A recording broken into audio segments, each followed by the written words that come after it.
We do have good news from last week. We had a good forecast. The bad news is that council member proposals far exceed that good forecast. We cannot fund every proposal to 100%, and this includes me and my proposals today. Well, that's the Seattle City Council this week, and the amendments are trickling in.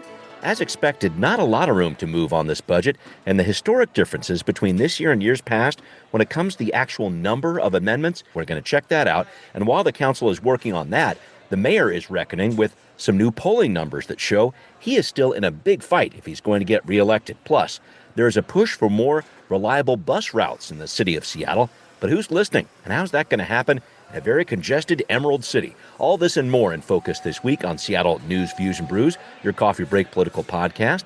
I'm Brian Callanan. I'm a host on the Seattle channel. The views expressed here are mine, and I am joined by my friend and co-host, David Croman, City Hall reporter for the Seattle Times. David, I got to ask this. Are you watching the World Series and thinking, man, the Mariners could have taken these Dodger fools? What's on your mind with that? I am, sadly, and I was sort of hoping actually that the Dodgers would look unbeatable, because that would give me a little peace of mind that even if the Mariners got in, they would have gotten crushed. But I don't know. I think although the Dodgers are still holding the Blue Jays to under wraps for the most part for the last couple of games, and the Blue Jays lineup is better than the Mariners, so it would have been tough for the M's, but I think there's a path there if they had made it to the World Series. I know. I could see him competing with them for sure. Absolutely. Well, thank you, David. Thanks also to our background noise sponsor, City Grind Espresso on the first floor of City Hall. Check them out. They display our sign proudly on that stand down there. Thanks also to patrons of the show. Eric, always appreciate your interaction with the program. Thanks for chiming in as you do. If you want to interact with the show a little bit more, maybe even get the first listen on Patrons First podcast, well, please subscribe on Patreon. I'll actually send you your very own podcast decal, too. So find the program on Patreon, Seattle News, Views, and Brews. Also, thanks for watching this podcast on Converge Media, the video version on Converge Wednesday nights at 7. All right, let's get this thing going. Time for Right Here, Right Now. We're going to get to the budget in just a second, but David, I wanted to touch on these polling numbers for the mayor's race. You wrote about this for the Seattle Times recently. The numbers came out late last week. The Northwest Progressive Institute ran a poll that showed Katie Wilson with a 45 to 40% lead over Bruce Harrell. The Stranger newspaper, for the first time, also ran a poll. It showed a 12-point lead for Wilson, 46 to 34%. And I know there's some caveats to both of these figures. NPI's poll showed 11% undecided. The Stranger poll showed just a 4-point lead for Wilson when narrowed down to likely voters. But give me that big picture. What do you get out of these numbers with Election Day less than a week away? Yeah, I mean, I think they're obviously closer than what the primary results showed. So on their surface, that's good news for Harrell that he, at least according to these polls, has perhaps narrowed the gap. It's hard to say exactly. Though if you look under the hood, I would say that there are probably more concerning signs for Harrell than there are for Wilson.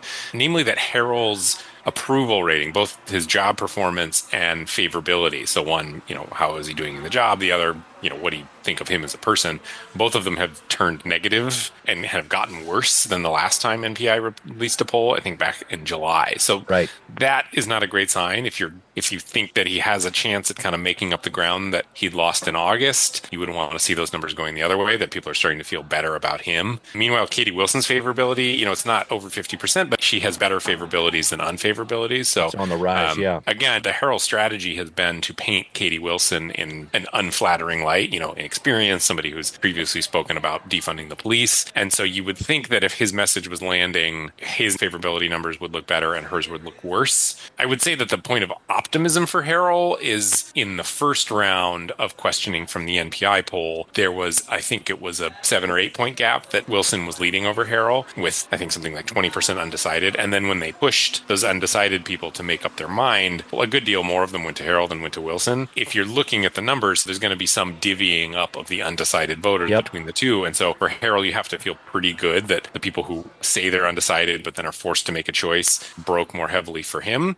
Mm-hmm. So I would say on a whole, this is not a very good poll for Mayor Harrell and certainly a better one for Katie Wilson, though those undecided splits make me think that this is certainly not a closed race. Not at all. You made a point also in your piece that I thought was very interesting. We just don't often get a lot of polling in hyper-local races like this, but now we have the stranger jumping in with its first poll. The Northwest Progressive Institute has actually been doing this for a while. Do you see other groups trying to jump in on doing some polling in the future? I know the Seattle Metro Chamber does a regular poll on concerns of Seattle residents when it comes to public safety, homelessness, etc. Would they ever jump into the game? Why are so few outlets doing work of this kind? I know it's kind of a meta issue, but I wanted to ask you about that. Well, I think because it's expensive. I mean, realistically, you need 600 survey respondents sort of weighted in a certain way to have a decent poll. If you're looking at Washington State and trying to pull off Washington, not particularly hard to get 600 people that have some sort of fairly representative cross-section of Washington voters. But if you're looking at Seattle, there's just not as big of a pool to draw from to get those numbers. And then you have this district-based system. So you're really trying to get fairly even representation from each district. So these polls can be done, but it just means you're going to have to pay for more hours of calling to get the kind of responses you want. So I think it's just the number one issue is expensive. That said, we know the campaigns and the PACs do their own polling, and we know that because we can look at the expense reports and see, they've paid such and such, $10,000 or whatever to EMC Research to do this polling. Mm-hmm. Those will occasionally be,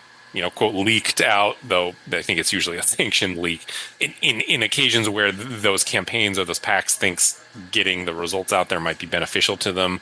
A lot of times, actually, it's when their candidate is maybe down by a couple points, so they want to juice a little more fundraising out of their supporters, that sort of thing. But for the most part, we never actually see those polls, at least not on the record. So, I think just at the end of the day, it really comes down to it costs a lot of money. And, I know the Seattle Times has done some polling in the past. We're not doing any this time around. So it's just sort of trying to balance, is it worth the expense to gauge something that we are going to have a fairly definitive response on in a week? Right. For most entities, the answer is no, though as a reporter, I'm always happy when someone decides to do yes. Yeah, it's so interesting to see where those numbers are falling. So again, we're going to have a lot more information coming up next week.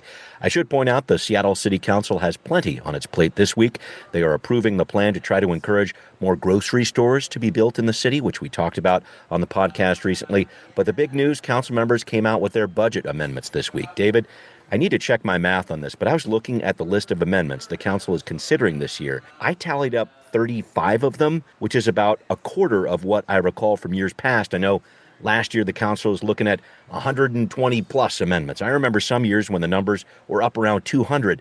And I know there's not a lot of room to move in this budget, as we have discussed. Any thoughts on that and what the council's doing this week? Well, I think that actually maybe as of today, that number is up to more like 100. Okay. The council released some more proposed amendments to SDOT and Office of Housing, for example, and OPCD.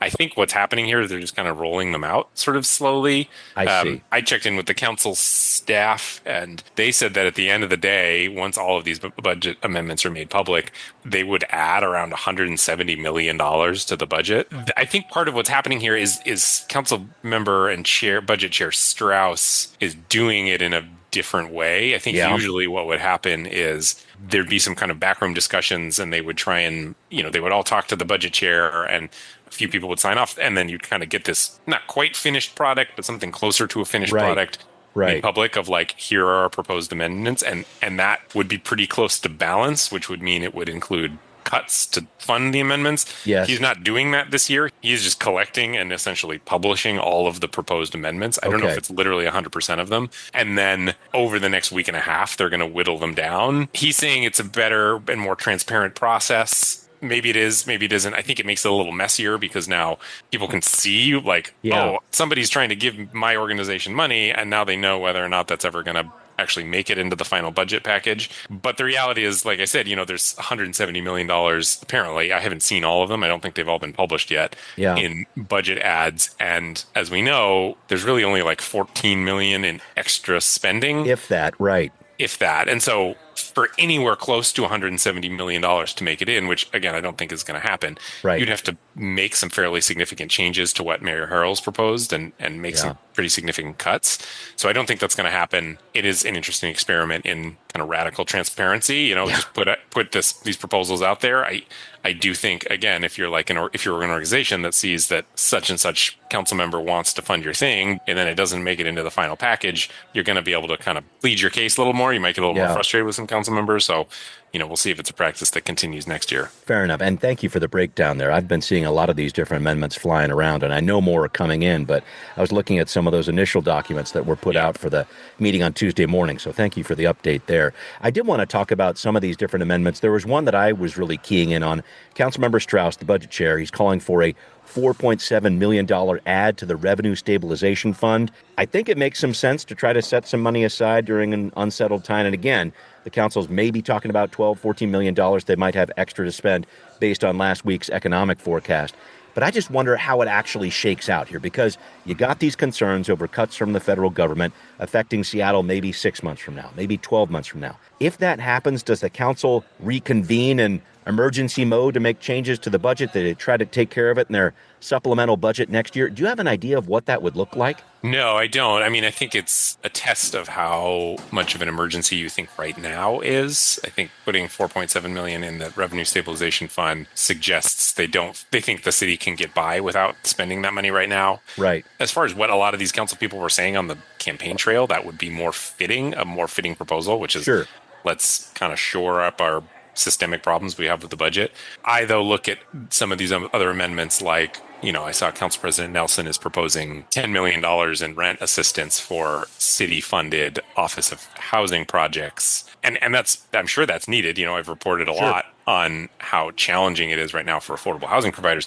Do you look them in the face and say, it's more important for us to put money into our reserves than it is to give you this rental assistance? That strikes me as a difficult thing for them to do, no matter how theoretically motivated they are to put money away for future challenging times, particularly when, there's an election next week. They won't have this all sorted out by then. But if you're sort of trying to signal to your supporters and voters, who it is what it is, I think people are more interested in funding stuff than they are cutting stuff. Always. I just think it's going to be sort of a tough ask to take a look at the menu of priorities that have been put forward here and say that it was more important to save money for later. Yeah, hear you loud and clear. That's going to be an interesting discussion. And I should let people know there is a public hearing coming up on the 6th of November, 5 o'clock at City Council Chambers there at City Hall. So if you'd like to get your 2 cents in here or even more, give that a shot. That's when that next public hearing is. All right, coming up.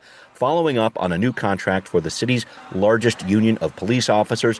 What did the city get? What did officers get? What didn't they get? We're analyzing this new agreement coming up on Now Hear This. Well, big announcement last week. SPOG, the Seattle Police Officers Guild, which covers the bulk of Seattle's rank-and-file officers, they got a big raise, about 13% over last year. And another big change happened with CARE, the Community Assisted Response and Engagement Teams. This is non-police, 911 alternative folks who help with person down calls and the like. They're going to be allowed to respond on their own in many cases, not a dual dispatch with police, as has been the case.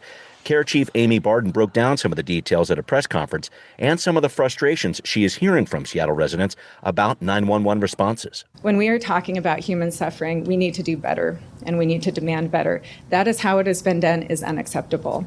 The status quo is unacceptable. The historic pace and process of bureaucracy is unacceptable. David, I know we've talked about this a lot, but I did want to summarize this. What did police get out of this contract? What did the city get? Because this deal to give a boost to CARE sounds good from a city perspective, but you also raised some points in your piece writing about this. Some of the accountability measures the city was looking for, they did not get those. Talk about this deal big picture, if you would. Yeah, I mean, big picture is it, I would say the top line is it kind of accomplishes the priority of freeing CARE responders to an extent to respond on their own. And that is a big priority, because if the point of a police alternative is truly to substitute what police are doing, it doesn't really make a lot of sense for them to be required to dispatch alongside police, which has been the case up until now. So the contract does free them to an extent to respond to things on their own. And then in turn, the police get a bunch of money. Frankly, they were already the highest paid in the state.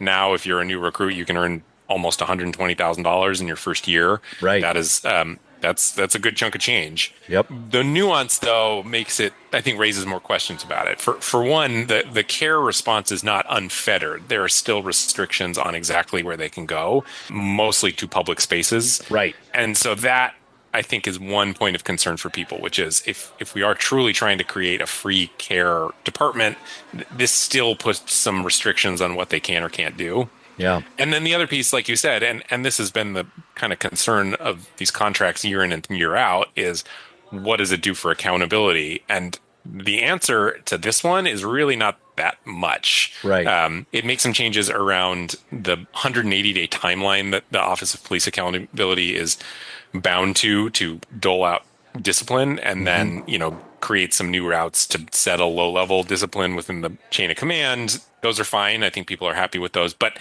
there are a few kind of really big, thorny accountability questions that, according to Andrew Meyerberg, the chief of staff for Harrell, are now at an impasse. And I'd say the biggest one is this question of arbitration, which is really what dominates police discipline, both here and across the country, which is that, a chief can say, you did wrong, I'm firing you.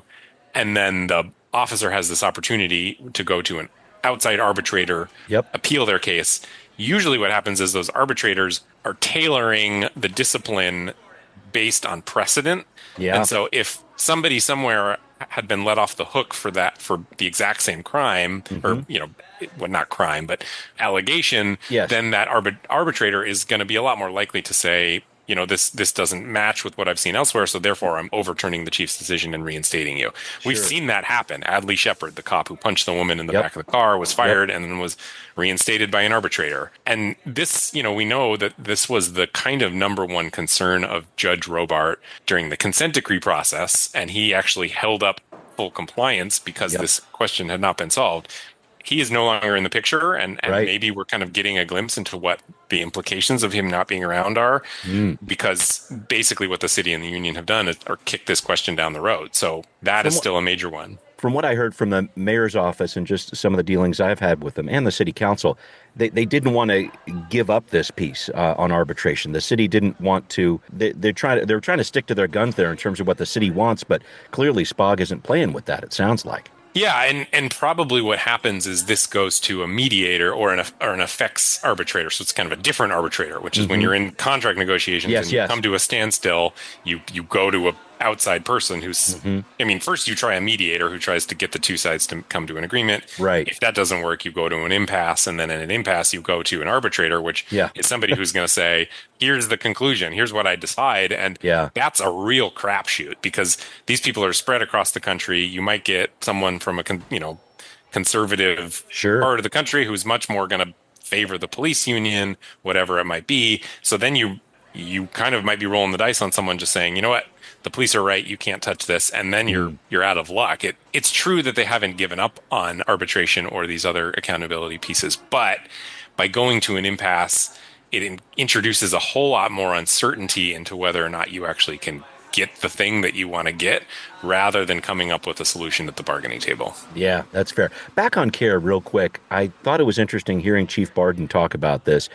It's a little too early to tell about how care is going to impact other 911 calls that police go to, but that was definitely part of this, because care deals with all the 911 calls coming into the city. It's its own separate public safety department. It's not just the care teams that go out in the field that covers these 911 operators, etc. So I was just trying to take this a step further. Do you see this as a situation, now that care is kind of split off, able to do this single dispatch thing? Is the pressure on for Seattle police to show response times improving now that they have more support from care and more dollars in their pocket too? This is a situation where the city is making a big investment, and I think there are a number of people, certainly on the city council, are saying, all right, let's show some data here that shows some results. Help me out with that piece of it. Yeah, I think it depends on what you think the goal of care is. And the reason I think it has been such a darling both inside and outside City Hall is you can frame it in whichever way you want, depending on what your politics are. So Like it the helps police. Okay, I see. right, what you're saying. there's Yeah. two angles, which is one, it's better to have these people at these calls than it is to have police. And the argument there is they have better connections to resources, treatment, housing, whatever it might be. Therefore, you're going to be more likely to come up with some kind of long-lasting and sustainable solution. The other argument is they take calls away from police and free the police up to do any number of more important things. I think those both can be true at the same time. How you measure success, though, I think for perhaps the more left-wing progressive folks in Seattle, the more important thing is that the care officers are allowed to do the sort of work that they're there to do and kind of come up with solutions for these people. Perhaps the more law enforcement-minded wing of Seattle politics is thinking, yes, this is great. It gives us more opportunity to send these cops to specialty units or on faster to higher priority calls. So, I think what constitutes success probably depends on which of those two viewpoints you take on care. Yeah, that's fair. That's fair. Such an interesting conversation to have. Thanks for breaking that down. All right, another story we're tracking this week. Councilmember Rink and many other transportation advocates are demanding better bus lanes. There's been a situation on Capitol Hill unfolding over this past month where the Department of Transportation was close to removing a bike lane and about 50 feet worth of a bus lane for the Route 2 bus. Some business owners said, hey, this isn't really coming together. Let's give this back to cars. It looked like that bus lane really wasn't operational. And then the transit activist came in, really pushing SDOT to reverse its course here, keep both of these elements, the bike lane and allowing Metro's number 2 bus to actually use the bus lane. So now, of course, advocates are calling for more bus lanes, buoyed by this small victory. And David, they're looking at places like Aurora Avenue North, Rainier Avenue South, both not great for on-time bus service. Is there enough steam out of this effort on Capitol Hill to bring some bigger changes to local bus service? It just seems like such a massive problem to tackle. It is a massive problem. And, when you look at the rapid ride lines, for example, those were built with a lot of help from the federal government. And as we know, the federal government is not particularly likely to want to be funding bus lanes in Seattle right now. So I think that makes it more difficult, not to mention, just the challenges of the budget facing Seattle right now. Right. I think theoretically, I heard, I think it was a KUOW debate between Katie Wilson and Mayor Harrell. They had a little lightning round at the end. And one of the questions was, does Seattle need more bus lanes? Both of them answered yes. Sure. So I think politically, it's a thing that if you asked, I would say if you gave that speed round to pretty much everybody in City Hall, they would probably say yes. Sure. But the question of the political will and budget to make it happen. And where do you put them? Yeah. And where do you put them? I'm a little more skeptical about that. Yeah, me too. And it does turn into a little bit of a safety issue, too. Your colleague Nick DeShays was writing about this, because you've got some bus driver unions out there saying, hey, you got transit that might not be reliable, and then drivers on the front lines kind of have to deal with some of these frustrated passengers, too. Does that bus safety issue factor into all this? Where do you see that going? I think bus safety is important for the drivers, and certainly, and actually one of the budget amendments from Councilmember Saka increases some funding for transit safety. Right. I don't entirely understand the connection between new bus lanes and increased danger. Yeah, it's like passengers are less frustrated or something, and less likely to cause problems on the bus. I don't know. It's a little bit of a reach. I hear you. Yeah, I don't know. I mean, if you try and take the number 8 bus on Denny in rush hour, that is frustrating as all get up. I'm not sure how any reality could be more frustrating than that. Yeah, I hear you loud and clear. All right, well, coming up, some massive layoffs planned for the Seattle area in the tech world. Thousands expected to be cut from Amazon's ranks. What impact will that have on the city of Seattle? More details coming up on What's Next. We've got some news coming in this week about some major cuts to Amazon's workforce. A number of news outlets reporting this. Amazon will cut 14,000 corporate staffers, as it looks like this year, a move aimed at readying the company for wide adoption of AI technology, and it might not be done on the layoffs. Reuters was reporting this number could rise to 30,000 people. And David, I don't know yet, I don't think we all know yet about how many of these layoffs might be in Seattle, but I'm thinking about a downtown that's still in the middle of a slow recovery.